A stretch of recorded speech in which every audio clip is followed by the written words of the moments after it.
My brother, Jamil, thanks for coming on Oh the man, podcast, man. Welcome to the Parables. Dude, guys, so Jamil, Jamil Syed, amazing individual, and it's so crazy of how small the world is. And the fact that, we have some mutual friends. And guys, I just found out recently, not only is he in my entrepreneurial network, Arte Syndicate, but in addition to that, he literally lives down the street from me, it man. took me like 3.5 minutes to get here. Yeah. He was like, "Hey, Ejay, I'm running a little late." I'm like, "Bro, you live like literally down the street from me. Just take your time, I could man." have walked. You could have I walked, could have yeah. walked. Yeah. Yeah, man. But dude, hey, dude, welcome to the Parables, man. I appreciate you so much for coming on here. I like to bring very special, impactful individuals, who are making an impact. You are doing such amazing things. I feel like you're doing so many different things, but the thing is, I love each and every one of them. I love it. There's like a purpose behind it. Um, you know, it's definitely making an impact in each individual space. Excuse me. And dude, I cannot wait for the audience to really hear what you're doing. And to back it up with that, you have a pretty incredible story. Obviously not lots of things were easy back then. You've overcome a lot of adversity, and I truly feel this episode will be very, very special. Appreciate that, man. I'm glad to be here. Yeah, dude. So let's take it back. So with the podcast again, our goal is to really get to know you. Your upbringing, everything that's led you to what you do today. So let's start off kind of very slow and get to know who you are, like where you grew up and things like that. Yeah. So I'm a first generation American. My parents came here from India and Pakistan. Pakistan, I mean, one country at one time, India, Pakistan. And just to chase the American dream kind of thing. And my dad came here to go to college, and my mom the same. And so they came here probably in like the late '60s, early '70s to go to school, and then uh, they ended up getting married in Indianapolis, and all my siblings were born in the Midwest, and so Mm-hmm. my parents came here to basically. My dad came here to go into business for himself in California, By himself or with my mom, oh, and with your yeah, mom? when they were married. Okay. And he has my aunt was here in California as well, and other relatives, and so they just kind of came here to start his own business. He was a contractor, a mechanical engineer by trade, and so he just came here to open up his own construction company, Mm-hmm. and they had me, and I think I was. My sisters always tell me I was an accident baby because they're like, "Mom got pregnant with you on birth control." You're the youngest, it sounds Yeah, like? yeah, Okay, okay, cool. yeah. I'm the youngest too, so that's funny. So it's there's always like that running joke, and so there's a big difference between me and my siblings. My oldest brother is 11 years older than me. Then my other sister's 9, Okay. and then my other sister's 7 years. Oh, So okay, so total of four. full of 4, yeah. Gotcha. So they came over here, and your dad was in a little construction. Well, my dad was a mechanical engineer, so he back in the '70s, my mom told me that he helped invent the gas permeable contact lens, the hard contact lens, and my dad was like borderline genius. Like he got into MIT, Wow. did his master's degree in like 9 months, Mm-hmm. just like extremely, extremely intelligent. Mm-hmm. But he decided later on to go into business for himself, which was a construction and building and developing. Okay, gotcha. And then where in California So they did you guys came. grow up? I grew up. Well, I was born in La Mirada, Okay. but I grew up in Roland Heights until I was about 10, and then my parents moved to Upland, and Okay. that's where I grew up. I grew up in Upland, and that's where I spent most of my time and running and gunning and having fun. Yeah, yeah. I was growing up in Upland. I know it's like a neighbor. It's a close city to here. Yeah, But yeah. So it's a predominantly middle class area, and it was great. I mean, I had a great childhood. For the most part, my parents hit some financial obstacles like in the mid 90s, Mm-hmm. and I remember my dad did end up filing for bankruptcy, and there was like some family issues going on because like my dad had his brother working for him, and I don't really know Okay. the details too much of it, but basically, I remember like in the mid '90s, like my parents basically almost kind of had to start over, and that was pretty hard. I remember, but my dad was very intelligent and very well educated. That I think after he shut his construction company down, he kind of went into consulting for other big outfits, Mm-hmm. and then in the late 90s he got cancer. Gotcha.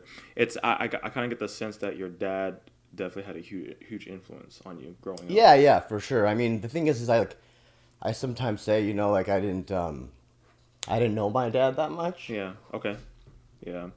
What were some of the things that you were into growing up, like in the when you were in Upland? Like, were you into sports? I mean, obviously, we're gonna start talking about your law enforcement career a little bit. Like, what were some of the things that you were into, Well, I mean, or was it just all trouble? it was a little bit of trouble. I mean, as a kid, I remember, like I golfed quite a bit, which I'm terrible at now. I used to go snowboarding a lot. Like I was as a kid, like my parents were good providers. My dad was a great provider. Like we never went like without, but I basically I always had a big circle of friends, and it's funny because I'm still friends with a lot of those guys today. Like majority of like the handful of like core guy friends that I had in elementary, I'm still friends with today. That's funny. I'm the same way. Yeah. I got friends since kindergarten actually that I still keep in touch with, and it's just that kind of I like to tell people, or at least I like to think that speaks on behalf of just kind of the people we are and maintaining that relationship, that bond. You know what I mean? Yeah. And it kind of speaks into, I'm sure, some of the businesses and partnerships that you have today. Yeah, for sure. Like I was just talking to my buddy the other day that I was coming on this podcast, and he was like, "Man, that's crazy." He was like, "I bet you they're gonna talk about your childhood," and I'm like, "Yeah, man, Upland, you know what I mean?" And so it was good. Like my childhood was good. I had a lot of fun, too much fun. Mm-hmm. But I feel like today it's made me who I am. Definitely. And it was good. It was good times. But like I said, my father got ill in like the late 90s, and so like that was kind of like in early 2000s, late 90s, and so he basically was my father was my dad was an alcoholic, and so he ended up getting sober, and so. But like like the mid to late 90s, like when I was like probably from I don't know 8 to like 12 years old, like the household environment was pretty unpredictable. You know what I mean? Yeah, I gotcha. So Leading up to your as we transition to your we start talking about your law enforcement career and things like that, was there anything else that you were kind of into? Like, were you working at I don't know a particular industry prior to the time? prior to getting law enforcement, yeah. So after high school, like during high school, so my dad passed away when I was in high school. Okay, gotcha. He basically died of terminal brain cancer. Okay. And so he was on hospice and all that type of stuff. He died in our home, so we were all there, and Wow. so after that, I was like 15, 16 years old, and through that time, like the reason why I say like I have such a good relationship with some of my friends today is because like all those guys were there We're during there that for time. you. Like it's weird. Like I have friends today that like remember my dad, Yeah. and so it's kind of cool that and it's weird because I think that time and like when he passed away, it kind of like we grew closer together, even though we were like kids, Yeah. because like they had no idea what I was going through, but like we were friends, and like without them knowing it, like subconsciously at the time, like they were a huge support system for me because there was such a huge age difference between me and my siblings. Yeah, definitely. So So how did you know that you wanted to get into law enforcement at the time, or like no. talk to me about that? I thought I wanted to be a pilot at one point. Like, Pilot. So Interesting. like one of my best friends growing up, I grew up in Upland, right? So there's a huge private airport in Upland, and it's called Cable Airport. Okay. And so my best friend growing up was a guy named Kevin Cable. Mm-hmm. And so his brother and them. And so my first job ever. And so while my father was ill, I was like, this was like the time when I was like kind of just becoming really good friends with that guy. And so his father, like, so his grandpa passed away from cancer. So I used to see his dad all the time. And his dad used to always say, hey, like I've been through, like I know what you're going through, like it's going to be okay, blah, blah, blah. Being a support. Yeah. And then when my dad passed away, that guy, his name's Rob Cable, which was Kevin's dad, was like kind of like a father figure to me, like That's awesome. through high school. And like he gave me my first job, and like so I was basically a janitor. I was a cleanup kid at Cable Airport. I used to sweep the floors, mop the floors, take the trash out. It was my first job, and of course minimum wage, but Yeah. I was happy to have a job. I'd make like, I don't know, between $1,500 a week, maybe something like that. I don't even remember, but it was like after school type stuff, right? Yeah. And then and through that time, like I learned so much about planes and all that type of stuff. I was like, I think I might even want to be like a pilot one day. Mm-hmm. And then 9/11 happened. And I Oh, was just man. like, that's probably not such a good idea with my background, So that kind of was like a moment where I was like, I don't know if right now would be the best time for Change me your to try and direction be a pilot, a little bit. Yeah. And so I was working at the airport, and then every Friday, like I'd always spend the night at his house, he'd spend the night at my house, and so it was like a Friday, like I remember it was like January 24th, very vividly, and basically I was always the last one to close the shop up, right? And so his dad, we would always all go out to dinner every Friday. And so his dad was like, they had many planes, they had fleets of planes. So he was test flying like a twin engine Bonanza. Not a Bonanza, like it's a Beechcraft. I don't remember what the name was, but anyways, he went to there was a plane that they had been working on, and so he went to go test fly it, and basically there was a malfunction in the propeller, and the plane went down, and he crashed into a house in Alta Loma and died. Oh, man. And so he was like, he was probably in his early to mid 40s, Yeah. and so my dad died in 2001. This guy who was like kind of like a father figure to me tragically died in 2003, and Yeah. he was like the next closest thing to like a father figure for me. Yeah. How did that? Obviously, I could imagine that impact your life. Yeah. How So did that kind of like just change your direction? So with it life kind of and like stuff? it was it was tragic for me because I felt like, like it was the first like victim mentality I kind of had. I was like, why is the universe doing this to Like, me? why Or, me? Why is this happening to me how again? How come all the people that that are male figures in my life, like they pass away? Yeah. And so for me, it was kind of hard, and I think that's really like when like my partying in high school kind of took off.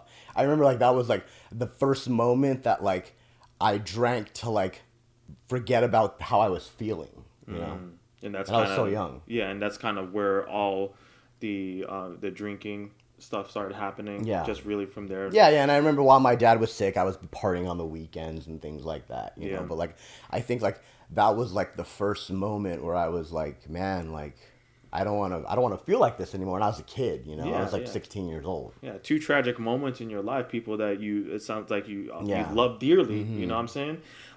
So talk to me. So let's start going into your career a little bit. What kind of got you into that, and everything there? So after that happened, there was a guy that I knew as a kid, same type of thing growing up.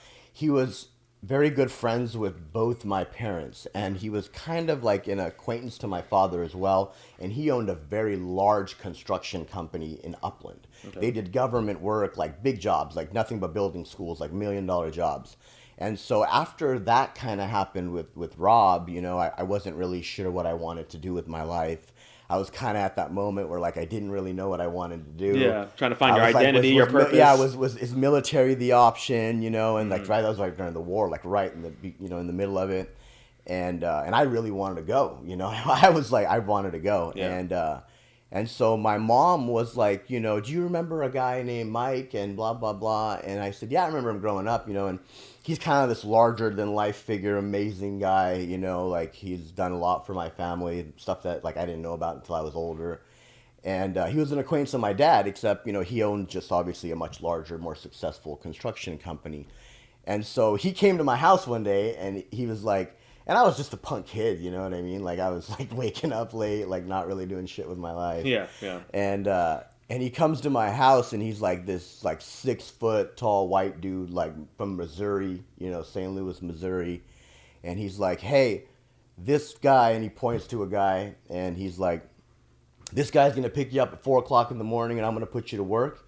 And you're going to go, you're going to work on my job site and that's going to be that. And I didn't really have a choice, and my mom's like in the kitchen. Like, mind you, this is like a couple years after my dad died, right? Yeah. So like my mom's kind of just trying to figure out like how the fuck am I gonna wrangle this like out of control teenager like Yeah, your mom's like, okay, And whatever, like, I'll take anything so, right like, now. no idea like what the next 10 years were gonna be like, right? And so basically, you know, I was just like looked up and I was like, well, fuck, I guess I'm going to go work in like construction or some shit, right? Yeah.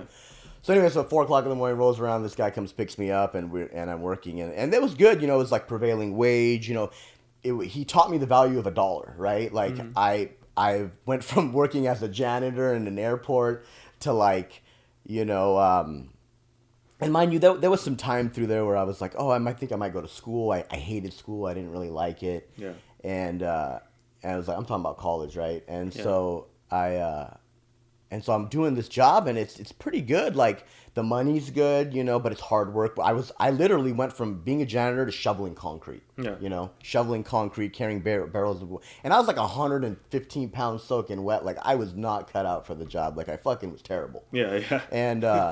And these guys just used to yell at me every day, and like, you know, they used to say this one thing, like they'd give me directions, like I would hump lumber and like to like the footings, right? Yeah, yeah. And they would like give me these instructions, and then like I'd like attempt to like run off and go do the job, and then he'd be like, hey, come back over here, and then I'd go back and he'd be like, one last thing, and I'd be like, what? And he'd be like, don't fuck it up. so like my nickname was like, don't fuck it up. Yeah, yeah. And so basically, you know, I did that job for a while, and I kind of like I got into the carpenters union, and I went through like a few periods of apprenticeship. And the money was good. Like I said, it was prevailing wage. You know, he'd like help me out quite a bit. And like I was driving the company truck. Like I'd pick up the company truck, drive it, so I saved on gas. You know, I kind of helped them out. But mind you, this is the time where like I'm really, really partying. And like I'm like always like showing up to work a little bit late. Like Little drunk, hungover. Yeah, smelling like booze, you know, and basically, you know, I did that for a while, and then like I just kind of realized, like, man, like I don't know if I want to do this shit for the rest of my life, you know, and I knew that there was like light at the end of the tunnel. Like this was a very successful company. Like maybe God willing, one day, you know, I would be like have an administrative job, like you'd move up or something. But it wasn't anytime soon. And don't get me wrong, it was probably going to be good money. Yeah, yeah. I was making good money at the time for my age, but I was like blowing it all on the weekend, you know, like buying 22-inch rims and like 15-inch subwoofers for my car, just stupid shit, right? And basically, like I wasn't sure what I wanted to do, and you know, my mom's single mom, like, you know, worked her ass off after my dad passed away. And like, you know, she went off and like started opening up like treatment centers and doing like crazy shit like that, and like really like building a company, you know, Wow. with these like investor guys that like were doctors or lawyers or whatever. And so she came home one day and she's like, you know, if you don't like what you do, like, why don't you just do something else? And I was like, yeah, but what don't, you know, blah, blah, blah. I was like going to school still kind of here and there, taking classes, which was like just bullshit, you know? Yeah. And she was like, have you ever thought about being a cop? And I was like, and I looked at her and I'm like, you know, I'm not a criminal. I've never been in trouble for anything in the law, but I'm like, you know, I'm a partier. You know what I mean? like I don't know if like I'm, you know, fit the role. I fit the role, you know? And she was like, well, you know, at the time my mom was the first private sector company. So the way it works is in the California Department of Corrections back in like Prop 36, right? They passed this law where basically they would rehabilitate low-level offenders, right? When I talk about low-level, I mean like non-heinous crimes like level 1 and 2, right? So basically if you're a dope fiend or an alcoholic and you go to prison repeatedly for those offenses related, right? Petty theft, things like that. They implemented a program where the end of your sentence, they would send you to a private sector. And it was like a rehab, basically like drug and alcohol rehab, and like actually give, you know, convicted felons some rehabilitation instead of just, you know, spitting them back out on the street and then them using dope and drinking again and committing a crime and coming right back. Yeah. So my mom was the first private company to get that contract, basically. Wow. With the Department of Corrections, California Corrections. So it was huge. And so she knew about, you know, that department, and like, you know, my mom was basically housing low-level inmates on the last part of their sentence, right? Like they were released from there to my mom's facility. They were like level 1 minimum yard offenders. So like if they did leave or walked away from the program when they came, it's like a escape walk away from like a minimum yard, right? And so with that being said, she obviously knew what was going on in that department, that we're hiring a lot, and she's like, yeah, why don't you like go be a cop for the Department of Corrections?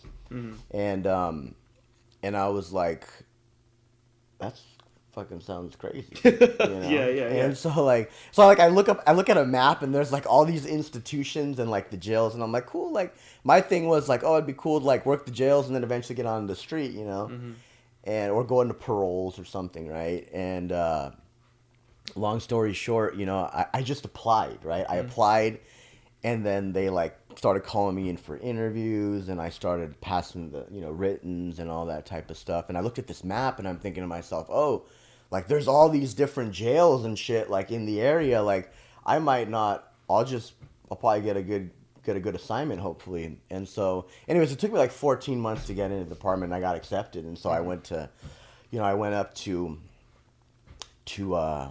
Sacramento, and I went to the academy, and the rest is history. Yeah, man, that's awesome. And then they stuck me in the desert, man. They stuck you in the desert? Yeah? Yeah, down in Imperial Valley. Basically, it was, I worked down at an institution down in the low desert. Yeah. Level 4 joint. Describe to me some of the biggest lessons you learned maybe about yourself going through the academy and your law enforcement career. Well, there too, I was like one of the youngest people in the academy. Like I was 21, but I turned 22 in the academy, and so I was a young buck, and I was super super young, like really like immature. Like I grew up really fast, I guess you could say, as much as that matters, but I basically, I went there, and I was just like, I was running amok up there a little bit, like I remember like the drill sergeants, like when I graduated, they were like, we're proud of you, like we were skeptical, like we had money on you, like, and, but like it was weird, it was like it just came to me, like I was cool, like I didn't like, there was a couple tests that like I didn't do well on, but like it was cool. It was like smooth sailing. Like I liked it. It was fun. Like we learned all kinds of, could do some cool shit, Yeah. And but like it was clearly like not enough preparation for like what we were about to go into. We were going into a fucking war zone. Yeah. Yeah. Wait, so what department did you end up heading into after you? So I worked for the state of California. That's what I did. Okay. So it's the department. It's a huge agency. Yeah, and then you started. So you've had a pretty good career in law enforcement, and you slowly started exiting out and started some new stuff. Talk to me that transition a little bit. Yeah. So basically, I worked in the joint for 8.5 years, and multiple different kinds of assignments. I did all kinds of cool stuff. I predominantly worked at a level 4 facility, which is maximum security, right? So basically, you have to commit a very, very heinous or violent crime to go there, right? So basically, all the worst bad guys off the street, and the crimes that make the news and things like that. Yeah. Those are the guys where I was at, So. Level 4 joint, they did have some level 3 inmates there too, but for the most part, it was maximum security level 4, and that's where I did all my time pretty much. I actually did all my time on a facility, Charlie Yard, which is rocking and rolling. Yeah. And slowly, you definitely started to. You exited out of the actual... Yeah. So I had some things that happened, like my partying, continued quite a bit. Like I was a drinker. Like I like to get, party on the weekends and go out and things like that.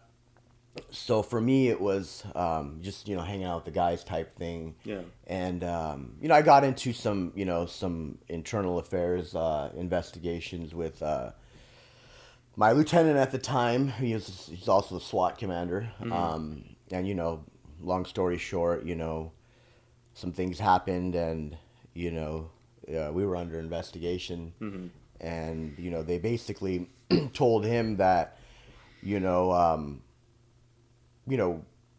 nothing was, none of the allegations were like criminal or anything like that. It was policy and procedure.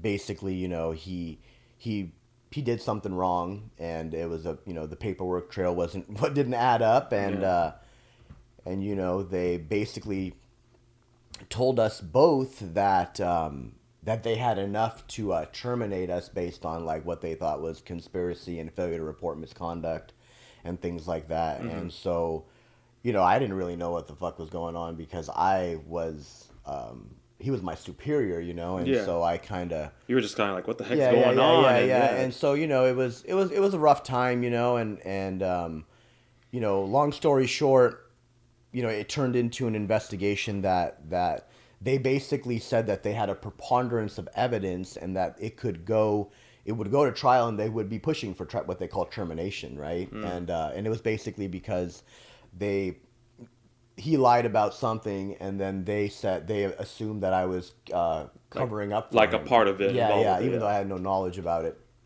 And so we were going to go to trial, basically. Mm-hmm. And so I what we call not trial, like criminal trial, but administrative hearing, right? Yeah.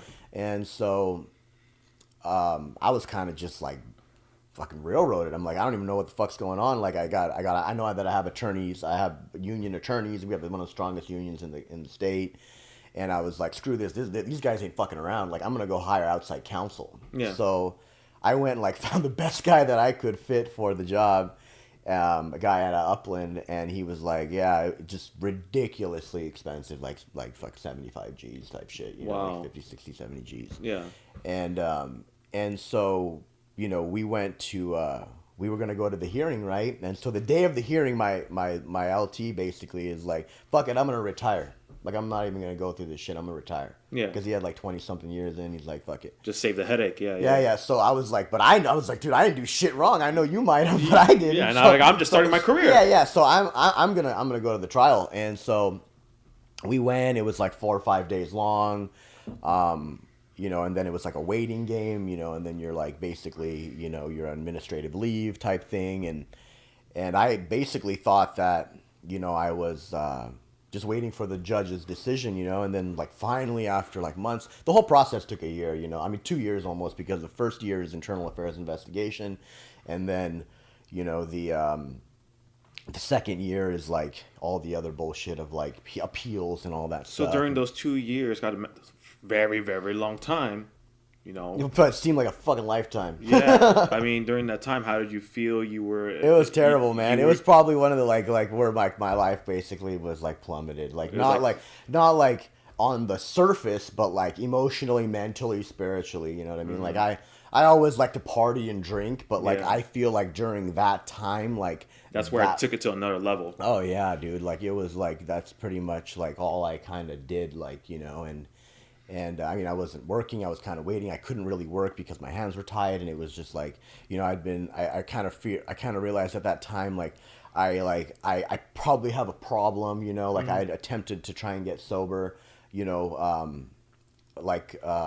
2012, like I'd taken a leave from work, and I like really was like, I think I'm fucking got a drinking problem. Like I need to get sober, and so I was battling with that. And so basically, like all this investigation stuff that I told you about, it basically happened like right after my first attempt to like try and get sober.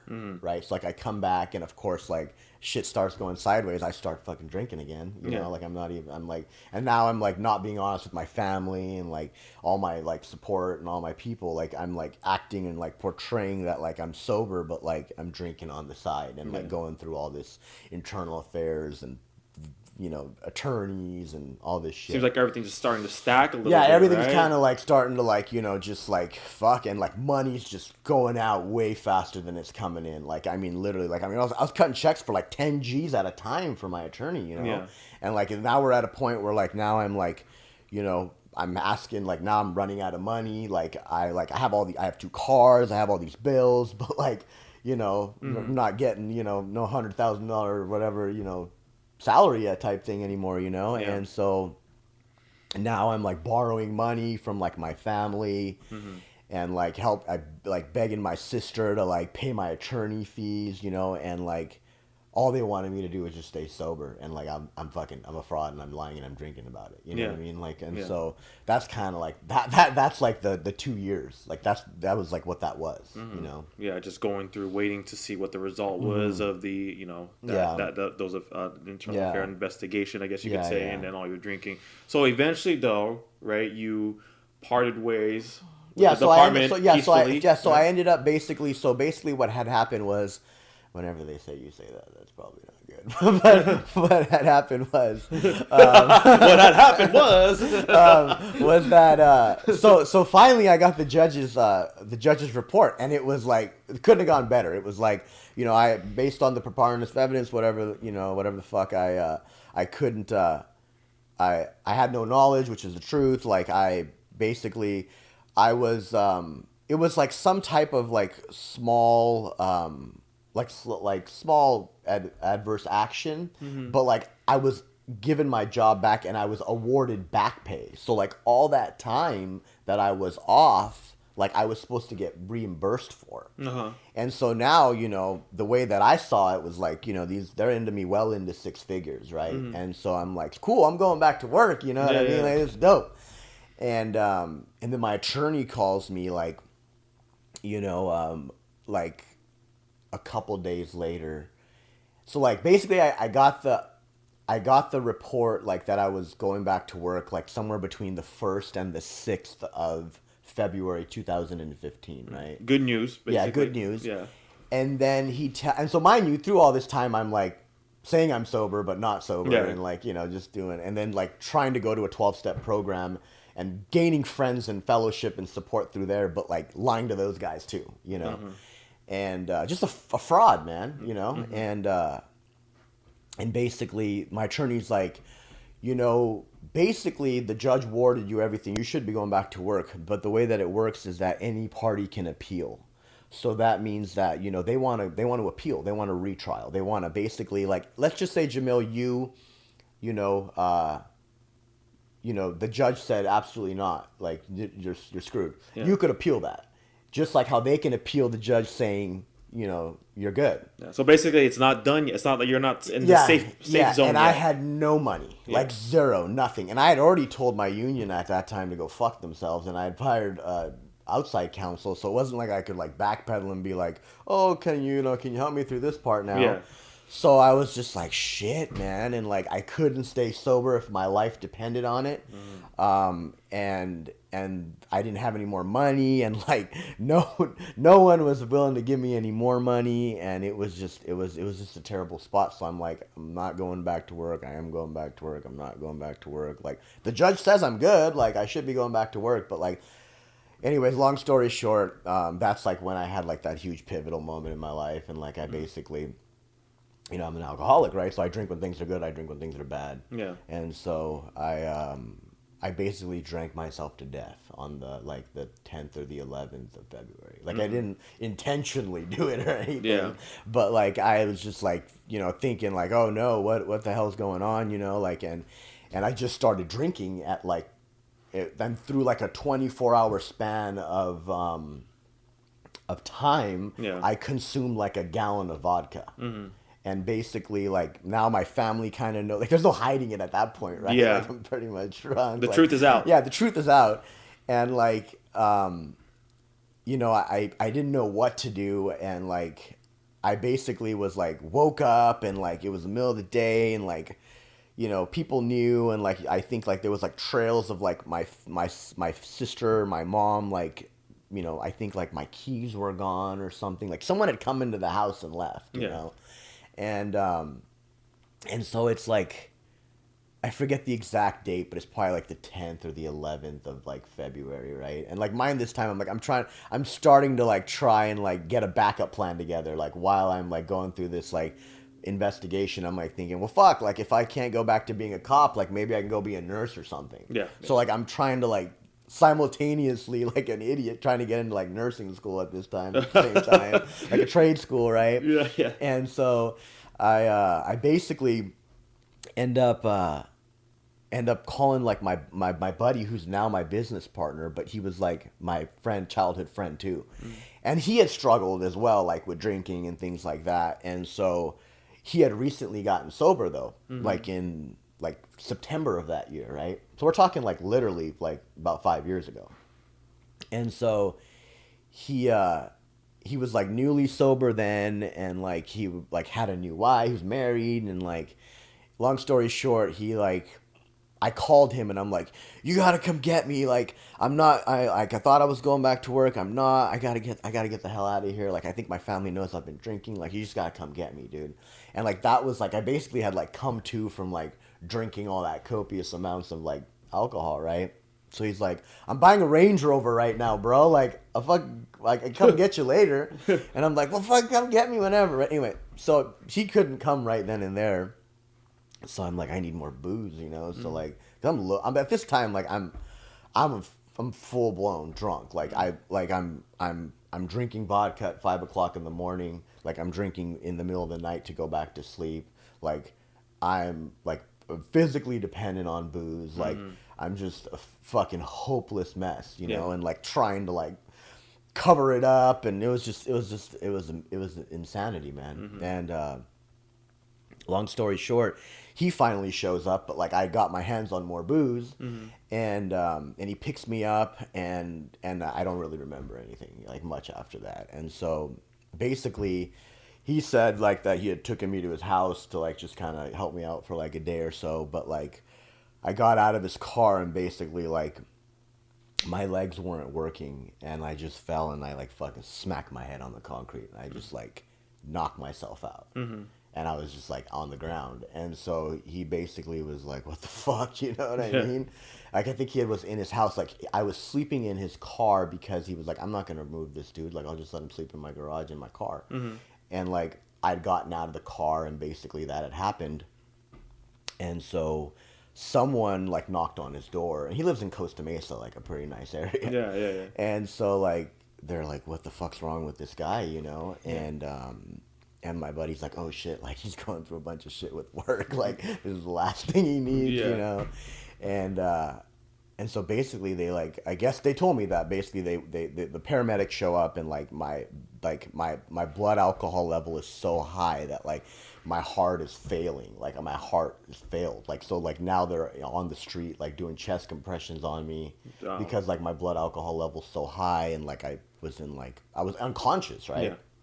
And so, so I guess they rushed me to like Western Medical Center, which is a trauma center, because I hit my head, so I had a head wound, right? And so, you know, and they basically, my heart was like, I basically, they were like performing CPR on me the whole way to the airport, to the hospital, and then they had, you know, I guess they like, you know, they're working on me, right? And so they took me, and so I guess they called my family, and this was like the moment where like even my family was like, I had even like ran that fucking card out, man. Like they were just like, you know, is he dead or is he alive? You know what I mean? Like that's kind of where we're at. Like, crazy. So that was like, I drank myself to death, you know. And so they brought me back, and I was in critical care for like about 4 days, and I was just hopeless, you know what I mean? Like I was like, I woke up and I was like, you know, intubated and everything. I mean, critical care, you're a nurse, you know. I mean, I was fucked up, and I was on my way out, and so they, you know, they were like, no one came to see me. Like my family didn't want to see me. Like, this was like a pretty shitty moment in my life, you know. And so, but you know, I was, you know, those guys that were trying to help me get sober came and saw me. Wow, the support system's amazing. So that was obviously the turn. It sounds like the turning point. Yeah. So basically, you know, that had happened, and so I was in that. It was in critical care for like 4 days, and so you know, my buddy that had, you know, helped me out. He came and saw me, and you know, the guy that was this guy named Mike F. He was like kind of trying to help me like get sober at the time. You know, he was like do this like past couple years, right? And so because, you know, I'd been attempting to like get sober this whole time, and like attending a 12-step program, but like never drawing a sober breath, right? Yeah, you know, it wasn't kind of working. Yeah, it was like I was just hopeless, man. Like I couldn't. I wanted, like, I knew where the solution was. I knew like that I had a problem, but like I just fucking couldn't stop shoving vodka down my throat. You know what I mean? And so, and like I just thought that like, you know, if only like my problems would go away, right? I could probably get sober, you know? Yeah. And Kind of like you started making excuses a little bit. oh like, yeah, totally, man. Yeah. I mean, the fact of the matter is that, you know, I'm an alcoholic, and basically it doesn't matter why I drink. I just drink. I like the effects produced by alcohol. Yeah. You know what I mean? Yeah. And so that was kind of, you know, what so I got out of the hospital, so those guys came and got me. And, you know, I didn't even have a family to go to. I remember, like, I got out of there, and, like, I think I called my mom and my sister, and, like, they were like, we don't want to have fucking nothing to do with you. Like, as a matter of fact, like, we're going to be changing the locks on all of our doors. Like, you know, like, that house, like, you know, you're not even welcome to come around anymore, you know, like, you know, if you get sober, like, maybe we could talk, you know, type thing. And so I was like, oh, shit, what the fuck am I going to do now? Yeah. And so, you know, I was hopeless, man. And like, I was like, I don't know how to live, you know, and I obviously like don't want to die, you know? Yeah. And so, but like my track record just showed that like, I basically damn near drank myself to death. I drank myself to death. Right. Yeah. And so unconsciously, like without knowing it, like I wasn't like my plan to go out and like try and drink myself to death. I just was drinking, and I just, you know, that's what happened. And, you know, long story short, you know, this guy that was kind of trying to help me, like, get sober and, like, work with me and, like, you know, was basically, he, like, told me straight up, like, it fucking chokes me up when I think about it, you know, because he's like, look, man, like, I don't know what we're doing here, but, like, whatever we're doing ain't working, you know, and, like, I can't live with myself, like, I bury you. Yeah. You know, and so for me, I was like, what the fuck is this guy talking about? You know what I mean? And so I was like, damn, dude, like, this guy is kind of right, you know, like, I don't know how to, I don't know how to live, but I don't want to die. You know? And so, and so it was like, fuck, man. I was like, you know, I'm like this person, and like, I'm like, my entire existence is like changed, you know, like being a cop was like my identity, you know, and like, I didn't know anything different, you know? Yeah. And I was like, shit, man, I became a cop when I was 21 years old, and like, now, like, well, what the fuck am I gonna do? You know, like, I can't stop drinking, and like, I got all this shit going on, and like, you know, these guys are telling me that, like, you know, I better get sober, I'm gonna die, you know? Yeah. So it sounds like it was just like definitely your wake up call, that moment. You ended up in the critical care. Your family, you know, was giving you the ultimatum, you know, and then your buddies were there to support you and just open up your eyes. Yeah. So basically what happened was that, you know, that guy that I was just telling you about, you know, he's like, you know, he was like, I know a guy that I think can help you, maybe a little bit better than I can. Mm-hmm. And he's like, this guy's name's Matt. And he's like, and I'm like, I know fucking Matt. I fucking hate that guy. You know what I mean? And he's like, yeah, no, I know you know him, dude. And he's like, I know you know him. And I'm like, well, he's like, so I think you should call that guy Matt. And I think that you're a garden variety alcoholic. And I think a person like you needs to be fucking put away just to dry out. So he's like, if you want my honest opinion, he's like, I think that you should go to a treatment center. You know, you clearly need to fucking get away from fucking life right now. Yeah. You know, you got enough shit going on. Like, put yourself in a different environment. Yeah, don't worry about your job. Like, he goes, I promise you, man. He's like, you know, if you get sober, like, all that shit will work itself out. Your life's the priority right now, not your job. Yeah. So, and like, you know, being a cop and, you know, working was like my identity, you know, and I was like, you know, I like, you know, it was a great job. I learned so much. Like, the people that I work with were like, some of the guys are fucking solid motherfuckers, you know what I mean? And like, you just don't meet people like that on a daily basis, you know? Like, some of those guys, I just saw one of them not that long ago, you know? Yeah. And, you know, I really, really, you know, enjoyed what I did, and I took pride in it, you know? And like, we work with some like heavy hitters, like we don't where we work at and where we came from, like it ain't for the weak, you know what I mean? Like like working in a level 4 facility is kind of a big deal, you know? And I mean, it's not an easy job is what I'm trying to say. Yeah. And so I really didn't know, like it was my identity at the time. And so he was like, you need to not worry about that shit. You need to just, get sober, man. Focus like, on your recovery. Yeah, like get sober. And I promise you, if you get sober, like everything will work itself out. So he's like, I'm like, well, what am I supposed to do? Like, I can't fucking stop drinking in the morning. Like, and so I'd gotten out of the hospital and literally within 24 hours, I was drunk again. Like, I just fucking damn near drank myself to death. Yeah. I get out. The first fucking moment I have where, like, people aren't around me, I'm fucking at the liquor store and I'm fucking shoving vodka down my throat again after I just basically came out of critical care for drinking myself to death. Damn. Like, that's how fucking hopeless I was, bro. And, so I didn't have a fucking solution for life. That was my solution for life, to just, like, drink and, like, forget about it. Yeah.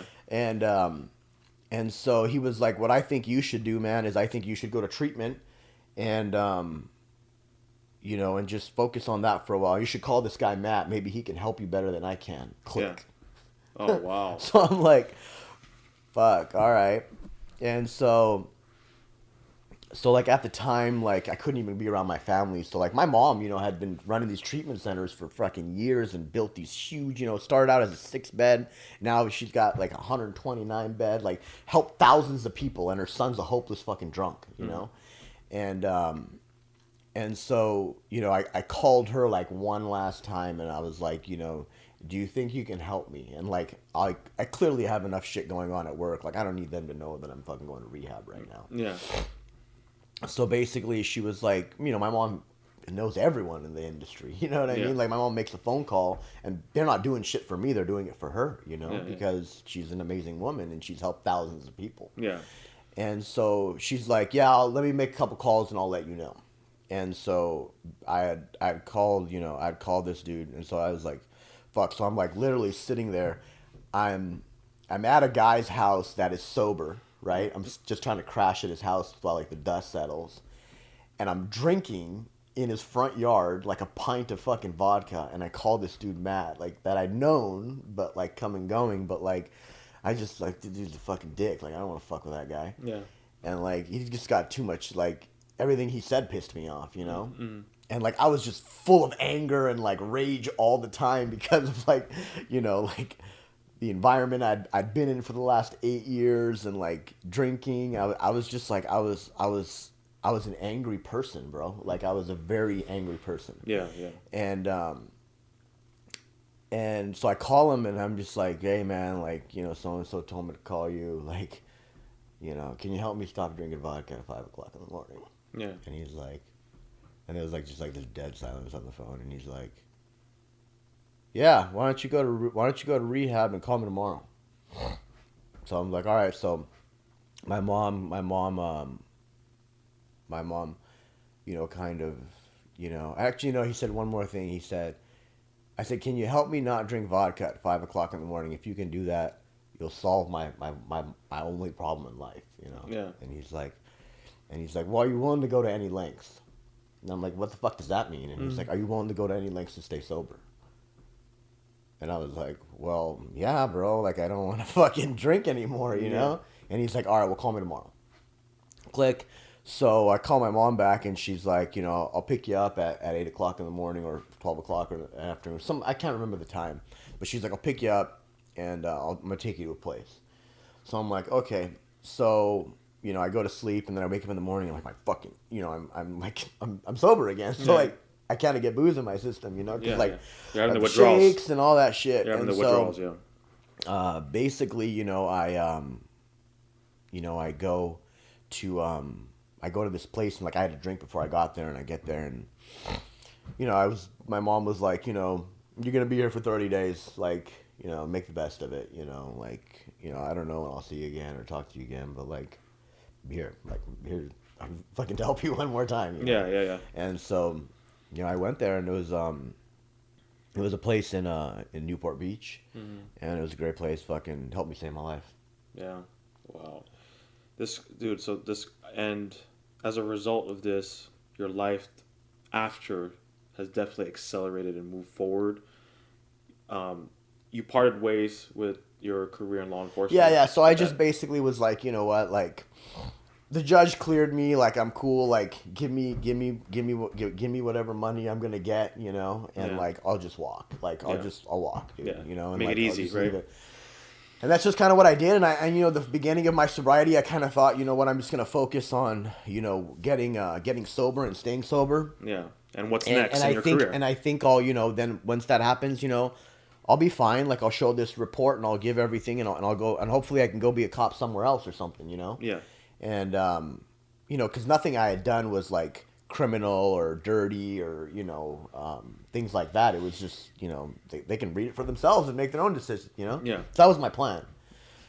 And you know, much different today, right? Yeah. But now, as a result, so I mean, such a crazy story. I mean, almost, you know, you faced a lot. You know, I see it a lot at the hospital being a nurse. Mm-hmm. You know what I mean? And now, though, you're doing some incredible work.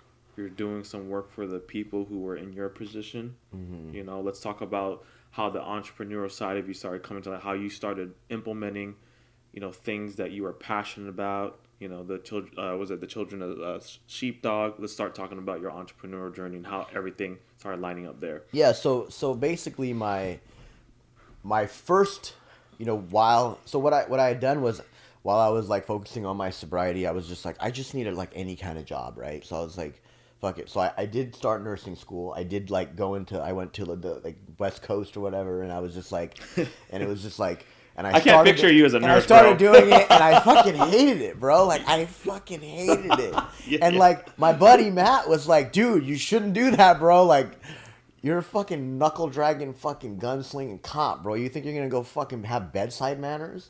And I'm like, I'm like, yeah, dude, it's gonna be fine. It's gonna be great. I'm just probably make the same amount of money as a cop.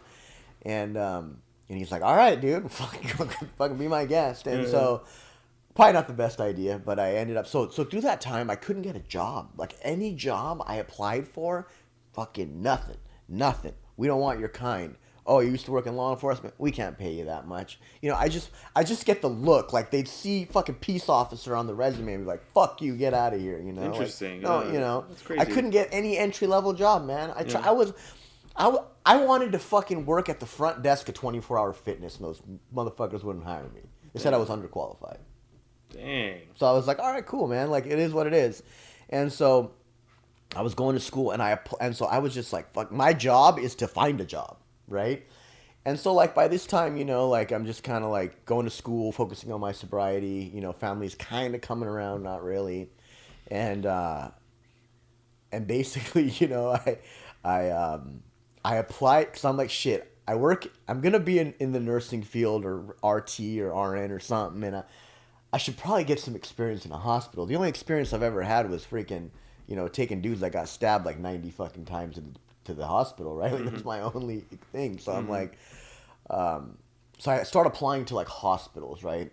I applied to Hoag Hospital 94 times, bro, online applications for like a year, an entire year straight. The dude interviewed me, and he's like, dude, I was just tired of seeing your fucking name across the fucking paper. Like, literally, like, why are you here? Like, your resume is like ridiculously good for like what your age. Like, why do you want to fucking work in an emergency room? Yeah. I'm like, well, you know, I'm trying to change, blah, blah. And he goes, dude, you're a persistent son of a bitch. You're going to go far wherever you go. Like, I'll give you a job. Yeah. So, like, I started working at Hoag Hospital, and as an ER tech, right? Yeah, like in the ER, moving transport, like moving fucking patients around, like just like nonsensical work, right? And it was cool. Like, I was grateful because I was like, fuck, I got a job. Like, it's cool, you know. Like, I'm going to school. Like, for the first time in my life, like, I just like the dust was settling, bro. You know what I mean? And I was just like, fuck, thank God, like, you know. Like, you felt like there's light now. I can fucking breathe, you know? Like, life just isn't so fucking overwhelming, you know what I mean? And the fact of the matter is that I'm the problem, bro. Like, life ain't overwhelming. Like, I'm the problem, you know? And so I'm like, you know, doing that, and like, during that time, I couldn't get a job. I'm like, fuck it. So the guy that I told you about, my buddy, he's my business partner, his name's Joel. you know, he had recently gotten sober, so he has a little more time sober than me, you know. So he like, and so when I was in that treatment center, he lived down the road. So he'd pick me up on like days that like I could go out and like we'd go to his house and his wife would cook for us and it was cool and like, you know, we weren't partying together anymore, but we were still hanging out, you know. And so he's like my best friend, right? And so I have this peanut fucking idea on his couch, bro. Like we're literally, it's like a Saturday afternoon. Like I'm on liberty from fucking rehab, bro. I'm 29 years old. Like my career was like in shambles. I didn't have a fucking pot to piss in or a window to throw it out of. And I'm like sitting on his couch and I'm like, you know, we're like both newly sober. I'm in rehab. He's fucking, you know, got his shit going on. I'm like, hey, bro, we should open a sober living. And he's like, looks at me and he's like, what the fuck are you talking about, bro? We can't even stay sober long. Yeah. And I'm like, yeah, but you know, if we stay sober, like we should open up a sober living for guys and like we should do it all different. Like all this bullshit that they do in sober livings and like fucking, you know, we hear about it all the time. Like people getting loaded in them, like people just taking it for money. Like, we'll do it right, bro. Like let's help some fucking people. And he's like, let's do it right. Yeah, let's clean it up. And he's like, we need to fucking help ourselves first, bro. And I'm like, yeah, I know, but it's a great idea, dude. So the next week I come back and I have this notebook and like I have all these bright ideas and shit, right? I don't know fuck all about business. Yeah. Nothing. I know how to shoot a gun and fucking put handcuffs on. Yeah. And so he's like, we should just focus on getting sober. Anyway, so like we had that idea, right? So you know, I get out of rehab. I'm like doing this job, and like my mom had a property that she owned come up for like that was vacant. And so I was like, fuck, here's a chance, right? And I just gotten that job at the hospital. So my first paycheck was like $800 or some shit. And I told Joel, I was like, dude, this is it. Fuck it. We're going to do it, bro. We're going to open up a fucking sober living. And he's like, dude, okay, bro, let's do it. Like, let's fucking do it. Do you need money? And I'm like, well, I need a little bit of money. I need to landscape the front yard and shit. Like, it's in fucking Riverside, like, blah, blah, blah. But I'll buy the beds. And he's like, all right, well, whatever money you need, just let me know. I'll fucking help you out. And so my mom was like, you don't know what the fuck you're doing, but okay. But she's like, you know, she kind of did this type of thing just on a much larger level. Yeah. So I figured I could always pick her brain from it, you know? Yeah. And so I went and bought like 8 beds, like twin beds. You know, I like bought like some used fucking furniture, just threw everything together, like took all these professional pictures. And like we were in business. And like now got an open house that's empty. And like I'm still working at Hogue at nights and shit. And so, you know, we ended up getting our first client.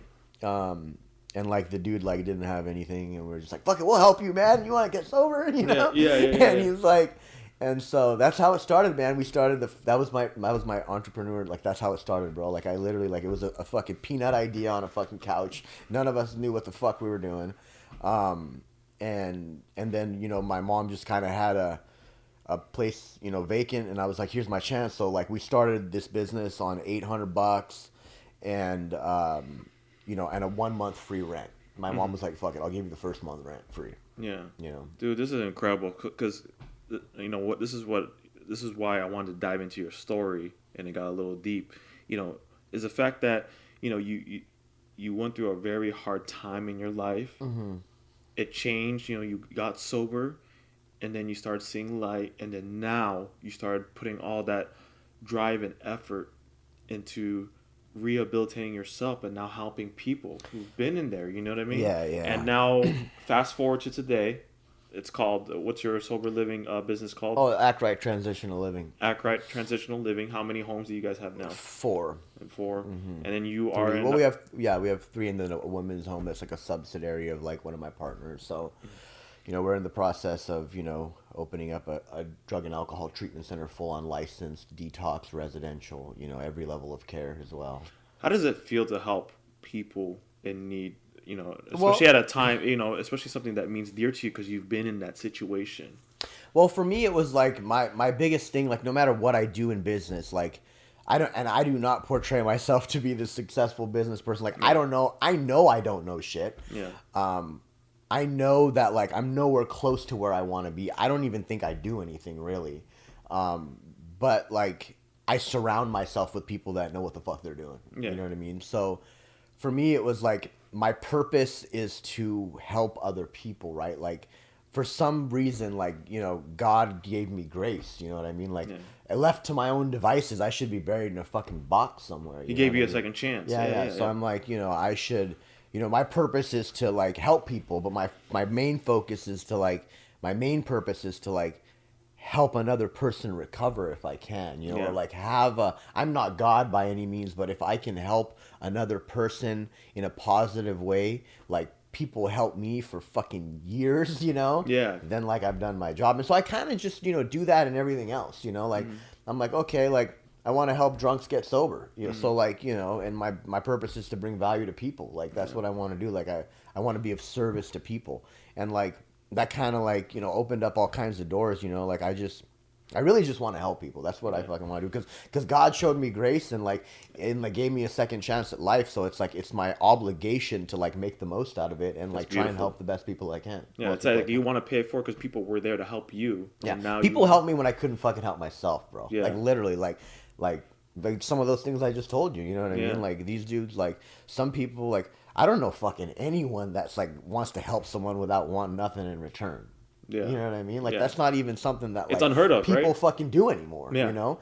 But like me, I'm like, you know what, like God will take care of me, dude. Like I know it. Like I know that like, you know, my motives are good. Like I know that, you know, my heart's in the right place, and like I may not know everything, and like I may fuck up along the way, and like super successful people along the way might be like, hey idiot, don't do that. And I might be like, oh okay, maybe not, you know, but like I got a chance, you know, I got a shot because I'm sober and like I'm still breathing, you know what I mean? I got a shot. Now let me use my gifts to pay it forward and help people. I'm in the business of helping people. Yeah, that's all I want to do. And basically any business category that like I get into, it's the same shit. Like my mission is to be of service to people and to help people and to bring value to people. And so for me, it's like, it ain't about the fucking money, bro. It's about fucking helping people and like it being impactful. You know what I mean? Like if I can leave a positive, you know, impact in an alcoholic or a dope fiend's life or any person that gets anything from any business that I'm attached to, then I've done my job. You know what I mean? And I was just going to ask you, because again, and we're going to touch on it real quick also on the other businesses that you're in, but you know, I was just going to ask you because you're a serial entrepreneur, man. And I was going to ask you, like, man. I really don't even think I'm an entrepreneur. The only way I fucking found out that I was an entrepreneur is because fucking Miguel told me one day. Yeah. No, really. Like, it was like a stupid DM at like fucking 10 o'clock at night or some shit. And like, I made a comment on like something. And I was like, I really asked him, I was like, you really think I'm an entrepreneur? And he's like, yeah, bro, you're an entrepreneur. And like, I really didn't, I was just like, I just wanted to like do, cause like, when you think of entrepreneur, you think of like people that know what the fuck they're doing, you know what I mean? Or like, just like, you know, like successful people, you know? And I'm just like, that ain't fucking me, you know? The description and label of an entrepreneur is like so different, or like people have their different, you know, I don't know, definition of an entrepreneur. But like, you know, I was gonna ask you, like, what got you into these other stuff that you're doing, like your you know, like your nonprofit, and then self-made trading facility in Orange, Verdugo collection, and like you said, it's like in the business of helping people. You know what I mean? Yeah. So the funny story with self-made is like super like God shock. Like there's no fucking way that it would have just happened the way it happened, but like. Basically, like, Miguel's a amazing guy, right? And guys, that's Miguel Aguilar, who is the CEO of Self-Made Training Facility, who was a guest on the podcast last year. Yeah. So the way I met, like, so Self-Made was basically what I guess you could say my second business venture, right? My first business venture was just getting started, like, barely making money, you know, not really making money, but we were keeping the doors open and the lights on and the bills paid. And so when I was a cop, I was trying to, like, you know, get in all these special teams and fucking badass shit. Like, through the years before that, I'd met a guy named Ian, right? And so he was like, I trained with him at, like, a big box gym, right? And so he had hit me up recently, and he's like, hey, man, I haven't heard from you in a while. It's like, obviously, through, like, all that investigation, like, no one heard from me, right? And he's like, hey, I'm training at this new place called, you know, Self-Made Training Facility in Corona. It's really cool, man. Like, you should come check it out. I'm like, what the fuck is that? I never heard of no Self-Made Training Facility. And he's like, yeah, it's great for personal trainers. Like, we get to make real money here. And I'm like, oh, okay, whatever the fuck that means. And so he's like, yeah, come over here, bro. It's gonna be great. So I'm like, all right. I'm like newly sober. I'm like, I think I might have had a year sober, like going on a second year sober. So I was like between 1 and 2. And it was like 2016, I believe, right? Yeah, it was 2016. So I had a year already sober. And like I walk, and so like I'm like, I go on and I like self-made, I Google it and like YouTube, and then all of a sudden this video pops up of fucking Miguel. And like I had no idea who he was, and it's like this, like he basically did like a video of like kind of like his life, and it was like him driving in a truck, and like he's talking about a story about his dad, and like him coming from nothing, and like fucking being homeless, and just like a shit sandwich, you know? And I'm just like, fuck, I can relate to that. Like, my life fucking sucked last year. It still sucks. You resonated with him. Yeah. And I was like, damn, what the fuck? That's crazy. This motherfucker's like not even fucking afraid to like fucking tell it, you know? Like, I didn't want anyone to know that I was sober yet, really, bro. Because I was like, fucking, I don't know, man. I just wasn't. It's just something I kept to myself, you know? Yeah. Kind of like you wanted to build yourself back up to a new identity. And so he's talk. I don't think he didn't talk anything about sobriety in that thing. Yeah. But he was just talking about his life, man. And I was like, I fucking props to that dude. I don't fucking know that guy, but I can, like, I got respect for that, you know, like that alone, you know. And so that was it. I saw the video, and I worked out with this guy, and I went to the gym, and I'm like, fuck it. So then like I came back for a second session. And I walk in, and like Miguel's at the fucking counter, like selling merchandise and shit. And I'm like, hey, I just saw this motherfucker on the fucking computer the other day. And I'm like, hey, what's up, man? And he's like, hey, what's up, dude? And he's super larger than life, right? Like fucking, and we just start chit chatting, dude. And I'm like, this is a pretty cool thing you got here. And he's like, yeah, it's cool. I got one like in Marietta or something. And I was like, cool. And he's like, yeah, I'm thinking about building this one in like Costa Mesa or something. I don't remember, but it was like Costa Mesa wasn't open yet. Yeah. And he's like telling me about it, and so you piqued your interest. Yeah. And so then like I don't know how the topic of sobriety came up, but he's like, oh yeah, I'm sober too, bro. And I'm like, no shit. And he's like, yeah. And then we kind of get into that. So like that was like the first thing I was like, oh, so like he's got a fucked up story too, you know, like. You know, he's sober too, and like, so I'd asked him like, how long you been sober? So he had gotten sober like just a little bit after me. So like, we have the same amount of years, but like, I just have a couple more months sober than him, right? So like, I kind of made a joke to him like, oh, I got more time than you know what I mean? And like, and then I just like asked him, I was like, hey, so what do one of these things cost, you know? And he's like, I think he was just franchised it or some shit. And so he gave me some number, and I was like, oh, well, fuck, that's a lot of goddamn money. But maybe I could figure that out. So like, I just like stewed around with it, and I was like, it just fucking sounds cool. And he's just like telling me like why the fuck they do it. Yeah. And like it was never like the money was never the fucking the thing. Like it was like he's telling me how like personal trainers make money, and like they made dog shit for money in the other way, and like all kinds of stuff. And I'm just thinking to myself like, damn, this dude's like helping people. Like, I want to fucking help people. That's the business that you're always in. And I'm like, and so like, I took self-made for like, it's a fucking force for good. Like, it's a, you know, we got all kinds of cool shit going on, but like, it's a force for good. Absolutely. And so I really just believed in Miguel. Like, I was like, dude, this motherfucker's solid. Like, and where I come from, like, you know, a solid guy is like a solid motherfucker, you know? And like, I thought, this is a good dude. Like, I kind of just like, I didn't really know too much about the business platform. I didn't know shit about the fitness industry besides like working out a little bit here and there. But like, I just really believed in what he was doing, you know what I mean? And I was like, damn, that's some real shit, you know? And so I just kind of got his contact info, and we started going back and forth. And then I had a buddy of mine that I had kind of, you know, mentored and tried to help him get a little bit sober, you know, and like that's what I wanted to do. I just wanted to help people get sober because people helped me get sober, right? Yeah. And so I went up to my buddy, and who's not my business partner, and I'm like, hey, dude, I fucking met this guy named Miguel, and like, I don't know, man, he's just doing some pretty cool shit, and like, you know, he has these gyms, and like, they cost this much, and like, I really like to work out. You really like to work out. Like, you want to fucking open up one of these? And he's like, dude, we don't got that kind of fucking money. Mm-hmm. And I'm like, this is your business partner. Yeah, and I'm like, yeah, we'll figure it out, bro. Like, come on, we got to fucking do it. At least meet this motherfucker, Miguel, right? Yeah. And he's like, all right, I'll meet him, blah, blah, blah. So we set up a meeting. We go to, like, Costa Mesa. He shows us the place. And we're still like, damn, like, I don't know how the fuck we're going to get that money. We got a little bit. We could figure out some. We could get, like, the franchise fee, and we could probably get some of the money. You know what I love about you? That every time that, I mean, this was your second business, but like from first business, second business, and I even know the third business and all the other stuff you're in, you're always the guy's like, don't worry, we're going to figure it out. And then you fucking figure it out.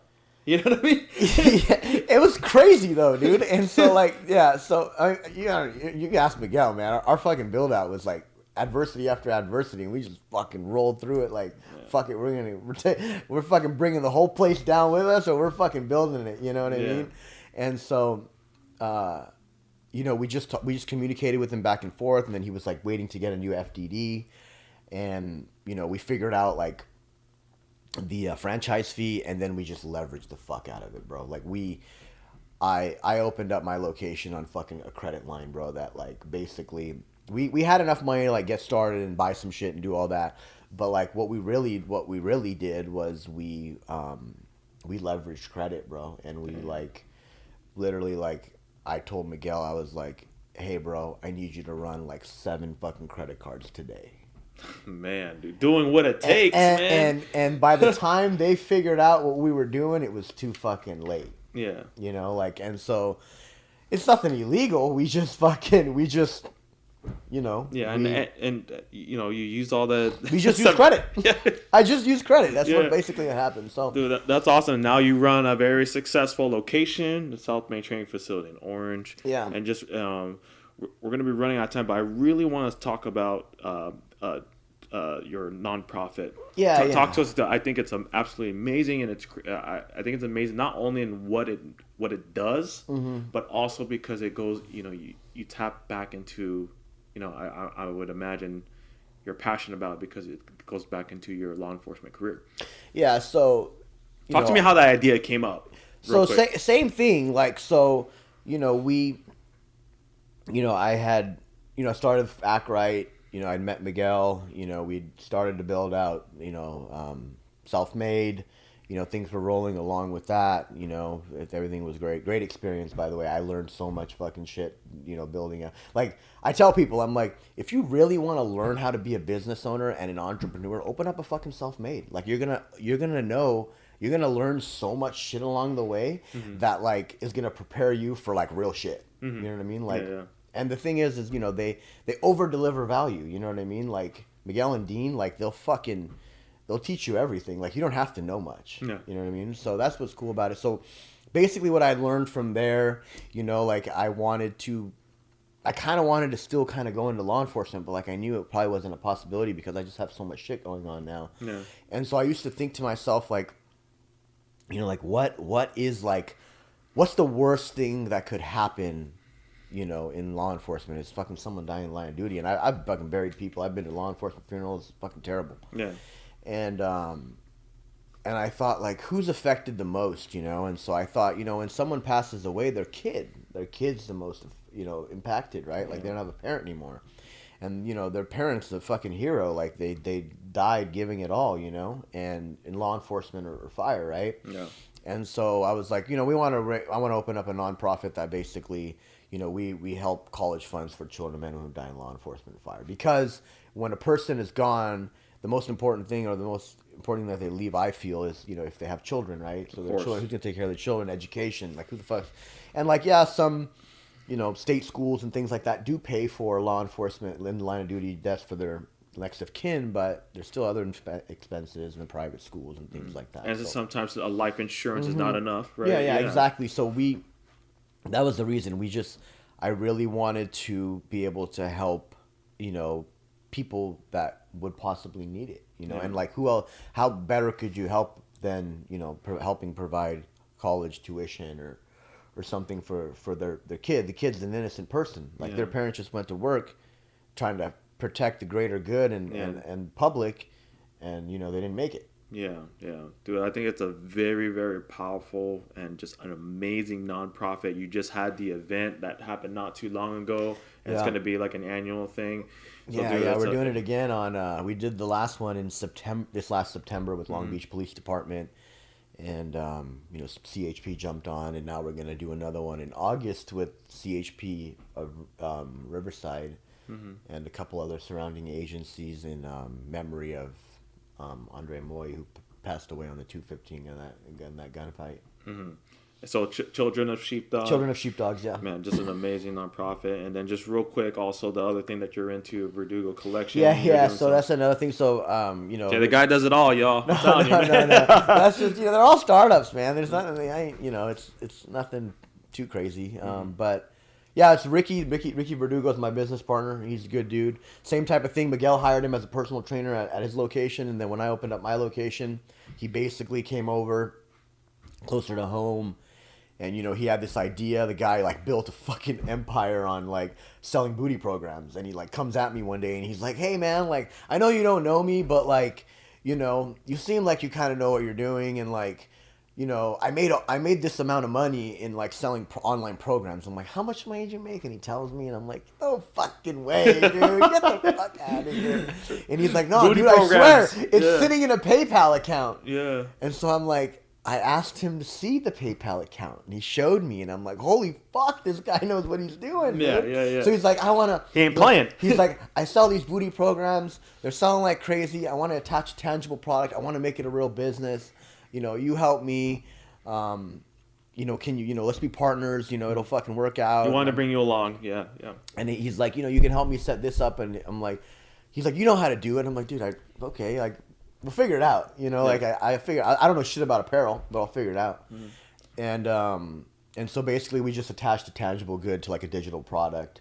And so, we're selling leggings, and, now his programs are going crazy, and, he's opened up this, women's facility out in, Miami, and he wants to, open up more of them. But yeah, it's just kind of same type of thing. We're like, okay, how do we find what's wrong with apparel? Like quality product, right? Good fabric. We want to, what's the biggest thing when women work out, man, when they squat, it's like it gets see-through, so we want to figure out how to like make them squat-proof leggings, like things like that. So same thing, man. We just figured out, okay, it helps people. Like it brings a better value to people. Yeah. His programs really fucking work. Like people are like like people like women become, they're like extremely grateful for the program because it's helped them change in so many ways, Yeah. And that, for me, that's what it was. I was like, this guy's really helping people. Like he's helping people through health and fitness. Like he's helping people feel better about themselves. Yeah. Like his programs actually work. Like, you look at his like social media, like none of his social media is about him. It's like actual results, transformations. Yeah. Like over delivering value, right? Bringing value to people first. So I'm like, oh, this could work, because, we both kind of have the same idea, and we just kind of want to help people. He just wants to help women get fit, Mm-hmm. Yeah, dude, that's awesome, man. Like I said, you're into so many different things, but again, it goes back to you are in the business of helping people, and everything that I found out about you as we just kind of met. That's when I knew. I was like, dude, this guy's something special, and you are now doing a service to people, things that you are passionate about, not only with helping people, but with a nonprofit, with helping other people recover from their addictions. So, dude, I appreciate you. Comment on the parables, man. As we wrap up here, my last question for you is kind of what's next, man? Because I kind of feel like you're in like you got your foot in like so many different things. Are you just trying to really build up these things that you're passionate about, or are you always trying to look for the next opportunity? What's next for you, man? I just want to build what I got. Like Yeah. I want to make what I have more successful. I'd like to continue to scale my sober livings and treatments. I want to open up a treatment center. Hopefully by this time next year we will be a full-on treatment center, because it takes a long time. Just continue to hopefully by the grace of God keep our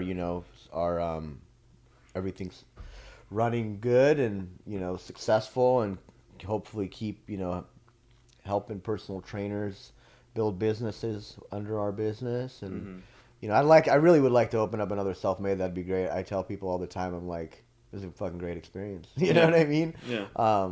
But I just know that the amount of work, and I'm only one person, so it's like, I just really just kind of want to scale what I got. But if I did do something, it would be within what I already have. Like, Yeah. maybe open up another self-made, maybe, more homes, branch off into, more apparel, things like that. My biggest thing is I really, really want to, Children's Sheepdog is going to be a nationally known, Like a nonprofit nationwide, organization. Yeah. like world Yeah. recognized Yeah. thing. Yeah, for sure. Yeah. I want to help families of cops that fucking lost their life, man. Like, because I know that, I know what the job entails. I know, what it's like to look in the mirror and be like, is this the last fucking time I come home? You know what I mean? Powerful. Yeah. And I did that job when I'm not married, I don't have kids, so like I can't even imagine, so like I really, really want to, continue to, help personal trainers, help clients, get the results through our platform, help, alcoholics and drug addicts. And hopefully, I want to impact as many families as I can that have, passed away in law enforcement. For me, it's law enforcement and fire. My business partner kind of focuses a little bit more on the fire side of that. Yeah. But for me, it's, and, hopefully next summer, we can really help the family of that CHP officer, Andre Moy, and have and Lincoln, both of them, they both died in this last year, in a year span. So it's very tragic, and I hope that, what we do, like I said, if something that I'm a part of can benefit someone else in another way, I've done my job. Yeah. If I can, in somehow, some way, have impacted someone where they can say that either my business or something that we've done has helped them, then we've done our job. Like, it ain't money's a byproduct of bringing value to people, is what I feel like. So, absolutely. I want to help people first, bring value first, and the dollar will come. Andy fucking talks about it all the time, man. Like, that's why I resonated so much with Andy, because I was like, dude, fuck, I don't even know this fucking guy. He's so much further along than me. Yeah. But like, I believe that. I really believe that, and like, I refuse to be a victim, man. Like, I don't lack motivation, because like, I know what it's like not to have a pot to piss in or a fucking window to throw it out of, man. Like, I didn't have a fucking bank account when I got sober, bro. Yeah. You know what I mean? Yeah. Well, that's awesome, man. Jamil, thank you for coming on the Thanks for podcast, having brother. me, man. It's been real. Dude, it's been man. good. Guys, real quick, if anybody wants to reach out to you, where can they find you? What's the best way to contact to get a hold of you? IG, Cop Turns Entrepreneur is my handle. All right. Cop Turns Entrepreneur is his IG handle. Guys, thank you for watching and listening to the parables. This is a powerful one, man. I can't wait to publish this one, man. Thank you for giving me the platform to really tell your story. Going very deep, and and now putting light into everything, the amazing stuff that you do. Guys, if you're listening to this episode and it could benefit somebody or impact someone's life, do us a favor, share it with somebody. If you are listening to this particular episode, do us a favor, tag me and tag Jamil. Let us know that you're watching, and we will show you love back. If you guys could take just 1 minute of your time and leave us a review on Apple Podcasts, leave a rating, write a review. It helps with visibility. And we are now on Patreon. If you are up for donating and supporting the movement, we would greatly appreciate it. But otherwise, you listening by itself is all that we could ask for. And Jamil, Can I say one last thing? Absolutely. And Jamil, you got to sign the infamous canvas, man. Yeah. You know what I'm saying? But go ahead, brother. Yeah, no, I just want to say that, if anybody feels that anything that I do or that anything that I'm attached to can benefit them or someone that they know, like, please contact me. Like, anything that I can do to help anybody, I'm willing to do. And if I don't have the answer, then I'll definitely find it for you. Mm-hmm. And the resource too. Yeah. I appreciate you, brother. Parables Podcast with Jamil. We are out of here.